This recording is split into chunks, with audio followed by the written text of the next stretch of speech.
Survivor series से पहले ये रॉ का आखिरी एपिसोड था और हम ये उम्मीद लगा रहे थे कि इसमें सर्वाइवर सीरीज के बिल्डअप के लिए कुछ अलग अलग कहानियाँ देखने को मिलेंगी। तो आइए जानते हैं रॉ में हमने क्या देखा और कैसी रही सर्वाइवर सीरीज से पहले की आखिरी रॉ। देखिए, रॉ की शुरुआत करते हैं WWE चैंपियन बिगी आते ही बोलते हैं कि रोमन रेंस ने न्यू डे के ऊपर काफ़ी हमले किए हैं और मैं उन हमलों का बदला चैंपियन वर्सेस चैंपियन मैच में उनका बुरा हाल करके लूँगा। अब उसके बाद बिगी केविन ओवेंस को रिंग में बुलाते हैं।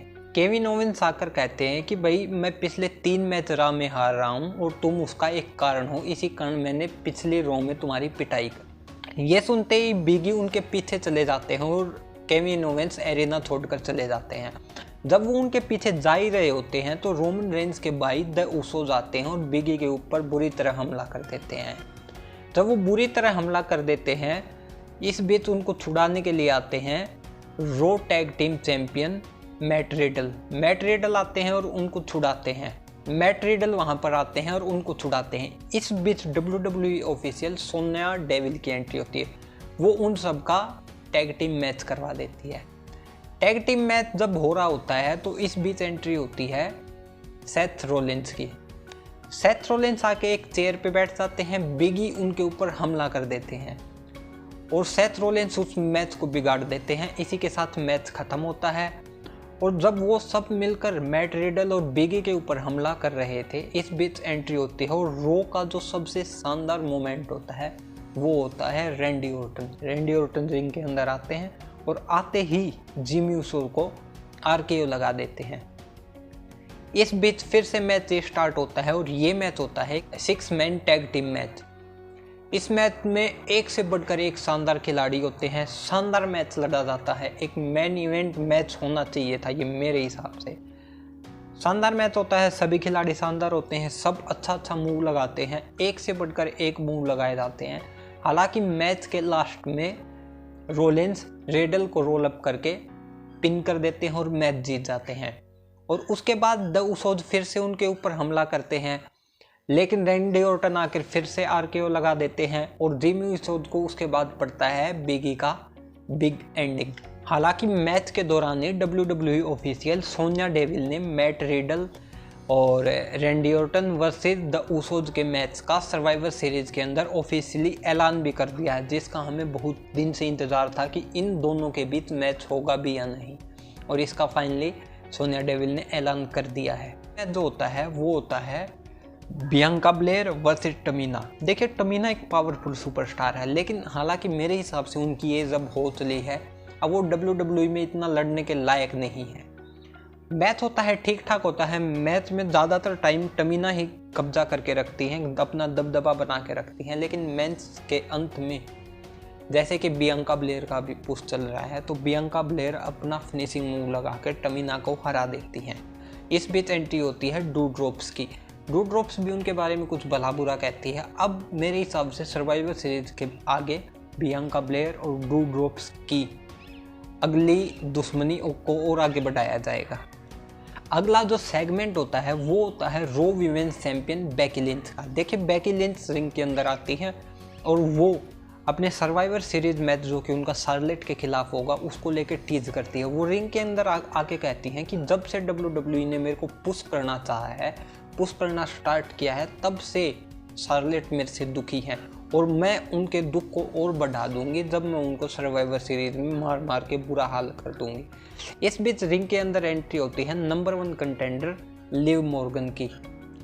लिव मॉर्गन के बीच दोनों के बीच में कुछ भला बुरा कहती हैं आपस में। उसके बाद बेकी लिंच उनको रॉक बॉटम लगाना चाहती हैं, लेकिन लिव मॉर्गन उनको अच्छे से काउंटर कर देती हैं और उनको रिंग के अंदर से भगा देती हैं। हालांकि मेरा मानना ये है कि बेकी लिंच को ऐसे कमज़ोर दिखाना सर्वाइवर सीरीज मैच से पहले थोड़ा गलत है। ये चीज़ें सर्वाइवर सीरीज के बाद भी हो सकती थी। अगला मैच होता है street profit versus alpha academy, जिसके अंदर ओटिस और चैड गैबल हैं। मैच के अंदर स्ट्रीट प्रॉफिट की जीत होती है। लास्ट में जाके ओटिस को वो बाहर धकेल देते हैं, बैरिकेड पे जाकर मारते हैं और चैड गैबल को रिंग के अंदर पिन कर देते हैं और इसी के साथ स्ट्रीट प्रॉफिट की जीत होती है। मैच ठीक ठाक था, अच्छा था, लेकिन इस रो में जहां हम ये देखना चाहते थे कि सर्वाइवर सीरीज का कुछ बिल्डअप देखने को मिलेगा, उसके बजाय इस तरह के मैच को डालना, पता नहीं WWE की इस बारे में क्या सोचती। और रो का जो सबसे बेकार मोमेंट रहा वो इसी दौरान रहा जहां पे हमें स्ट्रीट प्रॉफिट और अल्फा अकेडमी का मैच देखने को मिला, और उसके तुरंत बाद निकी एस, रिया रिप्ली और साथ में जेलेना वेगा और कार्मेला का मैच देखने को मिला। ये सिर्फ एक टाइम को भरने की कुव्वत कर रही थी WWE। इस टाइम का वो अगर सर्वाइवर सीरीज के बिल्डअप के लिए यूज करती तो कहीं ज़्यादा ठीक होता। दोनों का मैच होता है, निकी एस और जेलेना वेगा का मैच होता है जिसमें जेलेना वेगा निकी एस को हरा देती है। उसके बाद रिया रिप्ली और कार्मेला का मैच होता है जिसमें कार्मेला को बुरी तरह से हरा देती हैं रिया रिप्ली। ये सिर्फ टाइम भरने के लिए था और इस मैच का कोई औचित्य था नहीं। इसके बाद रॉ के अंदर होता है एक धमाकेदार मैच, वो होता है फिन बेलर और केविन ओवेंस के बीच में। रॉ की शुरुआत में एक छोटा सा सेगमेंट होता है केविन ओवेंस और फिन बेलर के साथ में। फिन बेलर केविन ओवेंस को देख के कहते हैं कि मुझे तुम पे विश्वास नहीं है, जिस तरह से तुम अपना रंग बदल रहे हो। यही से उस मैच के बीच पड़ जाते हैं और ये मैच रॉ के दौरान ही होता है। मैच शानदार रहता है, दोनों एक दूसरे को पिन करने की काफ़ी कोशिश करते हैं, मूव्स भी अच्छे लगाए जाते हैं। केविन ओवेंस उनके ऊपर पॉपअप पावर बॉम्ब भी लगाते हैं, लेकिन फिन बेलर उसको किक आउट कर देते हैं। लेकिन लास्ट में केविन ओवेंस फिन बेलर को स्टनर लगा कर हरा देते हैं और इसी के साथ उनका रॉ के अंदर जो हार का एक स्ट्रेक चल रही थी वो टूट जाती है, और जो उनके कॉन्फिडेंस को ज़रूर बिल्डअप करेगा सर्वाइवर सीरीज से पहले।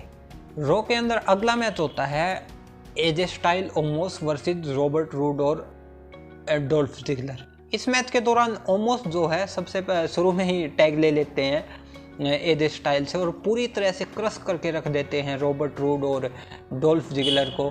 देखिए, डोल्फ जिगलर और रॉबर्ट रूड दोनों के साथ अभी फिलहाल WWE बहुत ही बुरा कर रही है। दोनों लीजेंड रेसलर हैं, पुराने रेसलर हैं और काफ़ी टैलेंटेड रेसलर हैं, लेकिन फिर भी पता नहीं WWE उनके साथ ऐसा क्यों कर रही है। पूरी तरह से एक जॉबर की तरह ट्रीट किया जा रहा है। इस मैच को बिल्कुल 2 मिनट के अंदर ओमोस ने अकेले हरा दिया।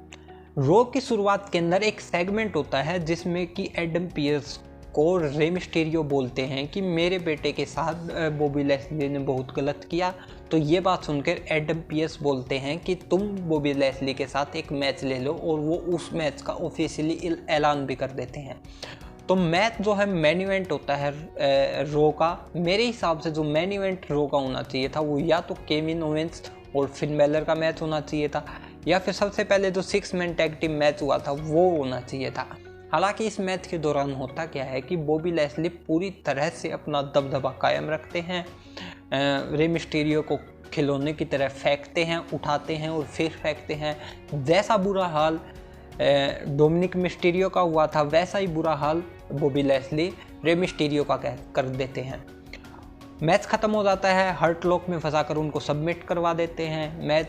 मैच के बाद एडम पियर्स जो कि WWE के ऑफिशियल हैं वो रिंग के अंदर आते हैं और वो आके मिस्टीरियो फैमिली को एक और बड़ा झटका देते हैं और वो कहते हैं कि सर्वाइवर सीरीज के अंदर से हम रे मिस्टीरियो को टीम से निकाल रहे हैं।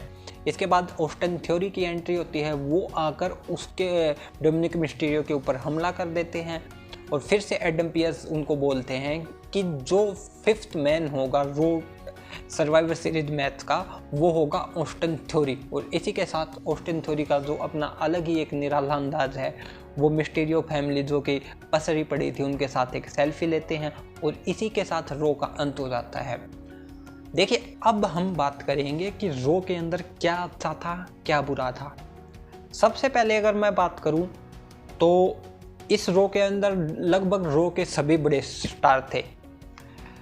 मैच भी अच्छे होते हैं। एक अकेले आप ओटिस चैट गेबल के मैच को छोड़ दें या फिर रिया रिप्ली और जेलेना वेगा इनके मैच को छोड़ दें तो लगभग सारे मैच कहीं ना कहीं स्टोरी वाइज थे। ये 2 मैच ही ऐसे थे कि जो आउट ऑफ स्टोरी थे, लेकिन हर मैच इनसे अदरवाइज स्टोरी से था।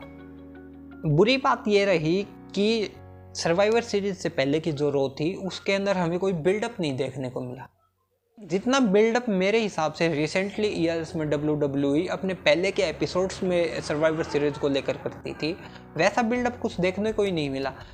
तो इस बिल्डअप की कमी के लिए मैं इस रो को मैचेस के हिसाब से अच्छी थी, लेकिन सर्वाइवर सीरीज के बिल्डअप के हिसाब से रो बहुत ही कमज़ोर थी।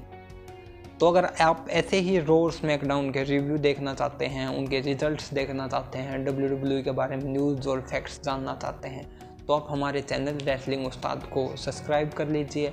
और अगर आपको ये वीडियो अच्छी लगी हो या फिर इस वीडियो के बारे में कुछ कहना चाहते हो तो आप उसके लिए कमेंट ज़रूर कर सकते हैं।